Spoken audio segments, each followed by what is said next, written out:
अस्सलामुअलैकुम dear students. तो हमने 10th क्लास की बायो स्टार्ट की हुई थी, चैप्टर 1। इसमें हम डाइजेशन पढ़ रहे थे।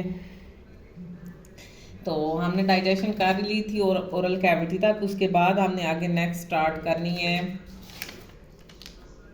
फेरेंक्स और एंड एसोफेगस से। फेरेंक्स एंड एसोफेगस से स्टार्ट करनी है। अच्छा, सबसे पहले तो हमें ये पता होना चाहिए कि फेरेंक्स है क्या। फेनिक्स जो होता है ना, ये एक कॉमन पाथ होता है किसका, हवा का और खुराक का। ये आप समझ लें ऐसे ही है कि जिस तरह कोई नहर है, उसमें एक बड़ा रास्ता होता है, ठीक है। फिर आगे क्या करना होता है कि पानी एक तरफ जाना होता है और फिर दूसरी तरफ जाना, यानी कि अब उनको हमने पानी को आगे दो रास्तों में डिवाइड करना है। तो हम क्या करते हैं कि एक उसके लिए एक अलहदा से नाला बना लेंगे और दूसरे के लिए एक अलहदा से बना लेंगे। अब इसमें भी क्या होता है कि जो फेरेंक्स है वो एक कॉमन पाइप है, जिसमें क्या होता है खुराक और हवा दोनों का दाखिला होना होता है। उसके बाद क्या करते हैं कि वो जो कॉमन पाइप हैं उनको डिवाइड कर देते हैं दो पाइप्स में। एक को हम कह देते हैं एसोफेगस और दूसरे को हम कहते हैं लेरेंक्स। अब जो लेरेंक्स होगा ये हवा से रिलेटेड है और जो एसोफेगस होगा वो किससे रिलेटेड होगा, खुराक से रिलेटेड होगा। तो जहाँ से खुराक गुजरेगी उसको हम एसोफेगस कहेंगे और जो हवा के लिए रास्ता होगा या विंड पाइप भी जिसको बोलेंगे वो क्या होगा, लेरेंक्स होगा। अच्छा, फेरिंग्स क्या है, ये अब एक शॉर्ट ट्यूब लाइक स्ट्रक्चर है, क्योंकि जाहिर बात है उसके बाद जो लॉन्ग ट्यूब बननी है वो तो डिवाइड हो जानी है, एक लेरिंग्स में और एक एसोफेगस में। तो जो फेरिंग्स है वो एक शॉर्ट ट्यूब लाइक स्ट्रक्चर है जो कहाँ पे है, behind the oral cavity. Oral cavity से जब खुराक नीचे जाएगी तो वो कहाँ जाएगी, फेरिंग्स में जाएगी। It connects oral cavity to the oesophagus. अब ये जो है ये एक कहने आप दरमियान में होता है जो क्या करता है, कनेक्ट करता है। किसको कनेक्ट करता है, ओरल कैविटी को। और किसके साथ कनेक्ट करता है, एसोफेगस के साथ कनेक्ट करता है ये। और उसके साथ भी अब हमें पता है कि लेरेंक्स ने क्या काम करना है, ये एसोफेगस के साथ भी कनेक्ट होगा, लेकिन उसके साथ साथ ये लेरेंक्स के साथ भी कनेक्ट होगा। तो लेरेंक्स का काम क्या होता है, हवा का दाखिला होता है। तो हवा का दाखिला कहाँ से होता है, हमारे नोज के थ्रू होता है। तो ये नोज के साथ भी विंड पाइप जो है उसको कनेक्ट करता है। The process of function of pharynx is prevent the entry of food particles into the lungs. अब इसका जो मेन बेसिक काम होता है वो क्या होता है कि ये इस बात की ये तसल्ली करता है कि ये खुराक को हवा वाली नाली में और हवा को खुराक वाली नाली में एंटर नहीं होने देता। ये इसका मेन काम होता है फेरेंक्स का, कि ये इसे फूड पार्टिकल्स को इस बात से रोकें कि वो लंग्स की तरफ जाएं। It is done with the help of an elastic cartilage tissue called the epiglottis। अब epiglottis क्या है, ये एक ढक्कन का काम करता है। ढक्कन का काम किस तरह करता है, अब जैसे बोतल हमारे पास होती है, ठीक है, जब आपने पीनी होती है आप उसका लीड ओपन कर देते हैं, जब आपने नहीं पीनी होती है आप बंद कर देते हैं। अब ये एपिग्लोटस भी इसी तरह किसका काम करता है, लीड का काम करता है। किस तरह कि जब खुराक ने गुजरना होता है तो ये जो लीड है ये क्या करता है, ये सांस वाली नाली को बंद कर देता है, ठीक है, क्लोज कर देता है, और जो खुराक वाली नाली होती है उसको ओपन कर देता है। और जब इसमें से खुराक गुजर जाती है उसके बाद दोबारा ये वाली जो है लीड खोल दिया जाता है ताकि जो सांस है वो बहाल रहे। When swallowed food processed through the pharynx, the top of trachea windpipe is pushed up against the epiglottis। अब ये वही बात बताई हुई है कि जो विंड पाइप होता है उसके ऊपर वो एपिग्लोटस जो है वो उसको क्लोज कर देता है। In this way the opening of trachea glottis closes. इसकी वजह से वो ट्रेकिया क्या है, ये हवा का रास्ता है, इसको वो बंद कर देगा। And the swallowed food passes over it. इस तरह क्या होता है कि जो वो खुराक होती है वो गुजर जाती है, कहाँ से, एसोफेगस की तरफ वो गुजर जाती है। अब एसोफेगस क्या है, ये एक लॉन्ग ट्यूब लाइक स्ट्रक्चर है which is about 25 centimetre long. अब इसकी लेंथ बताई हुई है वो कितनी होती है, वो 25 सेंटीमीटर लॉन्ग होता है। अब ये जो होती है ना, इनकी लेंथ या इनकी जो मोटाई होती है, इसकी जो दिए हुए होते हैं, ये आपने एमसीक्यूज के लिहाज से याद रखने होते हैं, ये एमसीक्यूज में पूछे जाते हैं। उसके बाद it connects the pharynx to the stomach. अब ये जो एसोफेगस है इसका पहले फेरेंक्स क्या कर रहा था, ये ओरल कैविटी और एसोफेगस को आपस में मिला रहा था, जबकि अब एसोफेगस क्या कर रहा है, ये कनेक्ट करता है फेरेंक्स और स्टमक को आपस में when food enters oesophagus successive. अब जब फूड ने एसोफेगस के अंदर एंटर होना है उसके बाद इसमें पेरिस्टाल्सिस मूवमेंट होती है। अब पेरिस्टाल्सिस मूवमेंट किस लिए होती हैं? वेव लाइक मूवमेंट होती हैं, इस तरह, ये इस तरह मूवमेंट होती है, इस तरह मूवमेंट होती है। इसका क्या मतलब? जब ये वाला ये ऐसे होगी ना, ऐसे ऐसे मूवमेंट होगी। जब ये वाला यहाँ पे होगी, ठीक है, यहाँ पे जब समझो आप यहाँ पे बोलस मौजूद है, ठीक है, अब क्या करेगा? जब ये कॉन्ट्रैक्ट करेगा तो ये क्या करेगा? ये इसको यहाँ से यहाँ मूव करने में हेल्प करेगा। इसी तरह ये ऐसे मूव करता रहता है।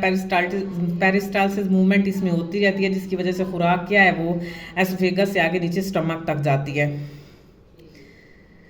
Waves of contractions are generated its muscular walls. These waves of contractions move food along the esophagus to the stomach. These waves of muscular contractions are called the peristalsis. इसको क्या बोलते हैं? पेरिस्टाल्सिस बोलते हैं। उसके बाद अब खुराक कहाँ आ जाएगी?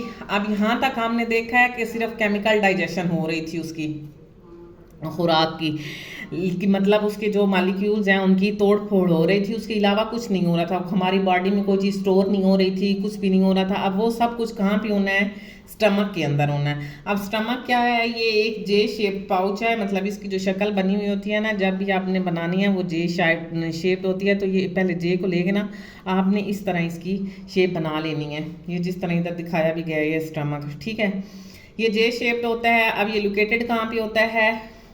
ये अपर लेफ्ट साइड पर होता है एब्डोमिनल कैविटी के, ठीक है, और डायाफ्रेम के बिलो में होता है। जाहिर बात है हमारे जितने भी विजुअल ऑर्गन्स हैं वो डायाफ्रेम के नीचे ही होते हैं। डायाफ्रेम का स्ट्रक्चर बनाया ही इसीलिए गया है कि वो हमारे तमाम ऑर्गन्स की प्रोटेक्शन करे। मतलब अब जब भी कोई एक्सीडेंट होता है या कुछ भी होता है तो कहते हैं फलां की पसलियाँ टूट गई हैं, तो वो पसलियाँ होती इसलिए, अब वो पसलियाँ ना होती तो वो डायरेक्ट आपके विजुअल ऑर्गन्स पे अटैक होना था। तो उनको बचाने के लिए अल्लाह ने ये निज़ाम बनाया है कि वो उसके ऊपर एक फ्रेम का जाल बनाया हुआ ताकि वो उनकी प्रोटेक्शन हो सके। अब इसके जो पार्ट होते हैं, जो एंड वाला पार्ट होता है या स्टार्ट वाला, अब ये स्टार्ट कहाँ से हो रहा है? इधर से, जहाँ पे एसोफेगस ने ख़त्म होना है, तो उस वाले पार्ट को क्या बोलते हैं? कार्डियक एंड कहते हैं। और जो दूसरी साइड पे है जहाँ पे स्टमक एंड हो रहा है, जहाँ से आगे, सॉरी लाइट का इशू हो गया था। तो ये जो स्मॉल इंटेस्टाइन मैं क्या बता रही थी कि जो इसका दूसरा एंड होता है स्टमक का, जहाँ से फिर आगे से स्मॉल इंटेस्टाइन स्टार्ट हो जाती है, उस एंड को बोलते हैं पाइलोरिक एंड बोलते हैं, ठीक है। अब इसी तरह ये जो एंड्स हैं, अब जिस तरह पहले पेरिस्टाल्सिस मूवमेंट हो रही थी तो खुराक जो है वो एक नैरो बनता है, फिर आगे जाती है, फिर आगे जाती है। तो इस तरह ये जो एंड्स हैं, पाइलोरिक एंड या कार्डियक एंड जो है, इन पर स्प्रिंग लाइक स्ट्रक्चर लगा हुआ होता है इस तरह। इसका क्या फ़ायदा होता है? इसका फ़ायदा ये होता है कि ये खुराक को बैक मूवमेंट नहीं करने देते। मतलब एक दफ़ा स्टमक के अंदर खुराक आ गई नेचुरली प्रोसेस में तो वो वापस नहीं हो सकती। अगर वो वापस होगी तो वो आपको पता है कि वो एक दूसरा प्रोसेस होगा कि जिसमें आपको वॉमिटिंग हो सकती है, तो वो एक नेचुरली प्रोसेस तो नहीं होता। तो ये जो होती है ये बेसिकली खुराक को वापस मूव नहीं करने देती। ये दोनों एंड पे होती है, कार्डियक एंड पे भी होती हैं और पाइलोरिक एंड पे भी होती हैं। जो कार्डियक एंड पे होंगी उसको कार्डियक स्फिंक्टर बोलेंगे और जो पाइलोरिक एंड पे होंगी उसको क्या बोलेंगे? पाइलोरिक स्फिंक्टर बोलेंगे। ये इसका स्टमक का स्ट्रक्चर था। यहाँ पे आप बेशक स्ट्रक्चर की हेडिंग दे सकते हैं, उसमें आपने ये 4 पॉइंट लिखनी है। एक कार्डियक एंड लिखना है, दूसरा पाइलोरिक एंड लिखना है, फिर कार्डियक एंड में आपने कार्डियक स्फिंक्टर का बताना है और फिर पाइलोरिक एंड में इसी तरह पाइलोरिक स्फिंक्टर का बताना है। उसके बाद इसका फंक्शन है कि स्टमक का फंक्शन क्या होता है। ये बेसिकली अब रिस्पॉन्सिबल होता है इसकी मैकेनिकल डाइजेशन में, ठीक है। अब केमिकल डाइजेशन तो पहले भी हो रही होती है, लेकिन अब स्टमक में क्या होना है, इसमें फूड की केमिकल डाइजेशन भी होनी है, मैकेनिकल डाइजेशन भी होनी है, उसके अलावा फूड जो है वो स्टोर भी होना है, ठीक है। अब स्टमक की जो वाल हैं वो थिक स्मूथ मसल से बनाई गई हैं, ठीक है। जब फूड स्टमक के अंदर आता है तो ये मसल्स जो होते हैं कॉन्ट्रैक्ट करते हैं। ये जब इस तरह कॉन्ट्रैक्ट करते हैं तो इससे क्या होता है कि ये जो फूड है उसकी मिक्सिंग में हेल्प होती है, ठीक है। फूड को ब्रेक डाउन तो उसकी पहले ही हो गई थी अच्छी खासी, जब वो ऑरल कैविटी से आगे आ रहा होता है, बोलस में वो कन्वर्ट होता है तो उसकी अच्छी खासी ब्रेक डाउन हो गई थी केमिकली।